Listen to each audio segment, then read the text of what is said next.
জীবন উৎসর্গকারী Bharat Keshari doctor Shyamaprasad Mukherjee আজ আত্মবলিদান দিবস।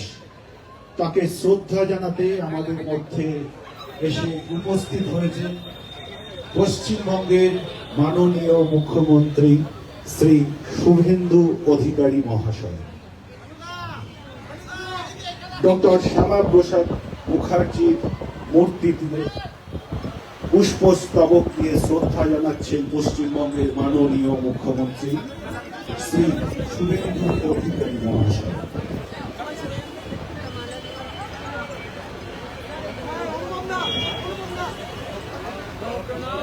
শ্রদ্ধা জানাচ্ছেন মাননীয় অর্থমন্ত্রী ডক্টর স্বপন দাশগুপ্ত মহাশয়। শ্রদ্ধা জানাচ্ছেন মাননীয় বিধায়ক শ্রীমতী সর্বরী মুখার্জি।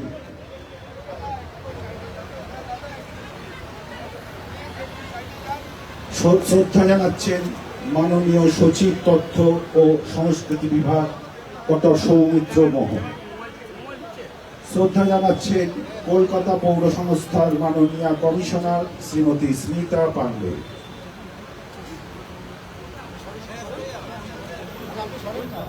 এছাড়াও যারা বিশিষ্ট জন আছেন, ডক্টর শ্যামাপ্রসাদ মুখার্জি স্মারক সমিতির যারা প্রতিনিধি আছেন, এরপর এক এক করে তারা শ্রদ্ধা জানাবেন।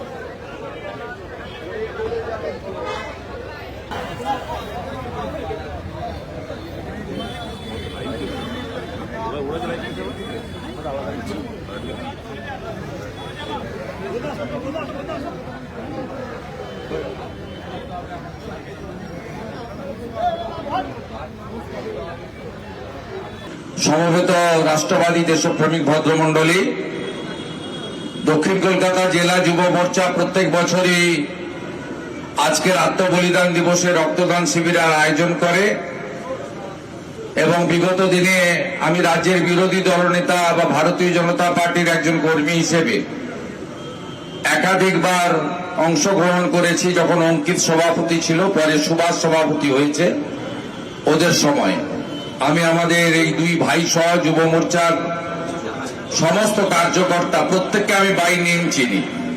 এরা অনেক কষ্ট করেছে, অনুমতি দেওয়া হয়নি, মামলা করা হয়েছে, সেসব আজ অতীত। আমি আমার যুব মোর্চার প্রত্যেকটি ভাইকে,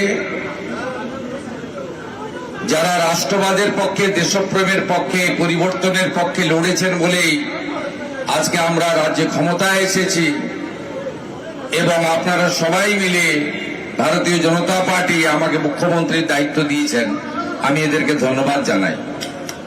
আমাদের প্রীতম সহ অন্যান্য নেতৃত্বরা আছেন, অনুপম ভট্টাচার্য সভাপতি আছেন জেলার, আমাদের শুক্লা আছে বোন জিএস। আমি প্রত্যেককে ধন্যবাদ জানাই। সর্বোপরি আমার অগ্রজ, আমাদের মন্ত্রিসভা পশ্চিমবঙ্গে বিনিয়োগ ফিরবে, যার হাত ধরে কর্মসংস্থান হবে, মাননীয় তাপস রায় মহোদয় আছেন। যেহেতু বিধানসভা চলছে, তাপস দাই বললেন যে কেবলমাত্র মুখ্যমন্ত্রী অর্পিত করব, তার আগে আমাদের কেওড়াতলা মহাশ্মশানে আমি আত্মবলিদান দিবসে এই মহামানবের স্মারক স্মৃতিসৌধ এবং মূর্তিতে প্রণাম নিবেদন করে পুষ্পার্ঘ্য দিয়েছি পশ্চিমবঙ্গ সরকারের পক্ষ থেকে। আপনারা শুনলে খুশি হবেন যে এই প্রথম পশ্চিমবঙ্গ সরকারের তথ্য সংস্কৃতি দপ্তর, কলকাতা কর্পোরেশন যৌথভাবে তারা ডক্টর শ্যামাপ্রসাদ মুখার্জির আত্মবলিদান দিবস পালন করেছে। আপনারা জানেন 20 তারিখে পশ্চিমবঙ্গ দিবস পালিত হয়েছে, ঐতিহাসিক 1947-এর 20 জুনকে স্মরণ করে, যা এতদিন আমাদের এই প্রজন্ম আগামী প্রজন্মের কাছে লুকিয়ে রাখা হয়েছিল। স্বাধীনতার পরে 34 বছর কমিউনিস্ট এবং 15 বছর দুর্নীতিগ্রস্ত জামাতি সরকার যারা ছিলেন 15 বছর ধরে, তারা ডক্টর শ্যামাপ্রসাদ মুখার্জি, স্বামী প্রণবানন্দদের ভূমিকা, অবদান ভুলিয়ে রেখেছিলেন। ভারতবর্ষের যশস্বী প্রধানমন্ত্রী নরেন্দ্র মোদীজির উপস্থিতিতে আমরা পশ্চিমবঙ্গ দিবস পালন করেছি। আজকে আত্মবলিদান দিবস পালন হচ্ছে। ওনার মৃত্যু রহস্যের মধ্যে। এই মৃত্যুকে আমরা চক্রান্তের হত্যা বলে মনে করি। তৎকালীন